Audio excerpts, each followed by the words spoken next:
дейсиңер. Тандаганы менен бул тамактарды же таанып азак рамен дегенди гана угуп жүрөм Қазір силерден. чечпейсің ителеле. Сыртқа. Тей жерде үйгіч бар екен. Ошо пенче. Айзыра кетесің да. Келін пашаны ушул жерде да жөнө тургузбай жумшап коелу.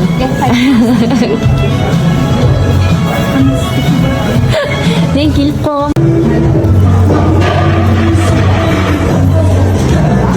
Vay, can balığı.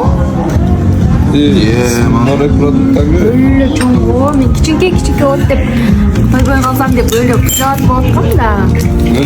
Жаман болур экен. Жумушка келсем, берме тап жем, дагы бир белени баштап атыптыр. Не тиги атасы эже? Айтпайм. Айта бер, теңгересиң көрөсүң. Бунуңузга да заказ аласызбы? Пончону кырып атасыз го тимеле. Чиста берсең. Кана чөнтөгү бул. Мындай чөнтөк. Акча салып койбойсуң, эмне жөнүнө салып атасың? Ачын ачып коюм.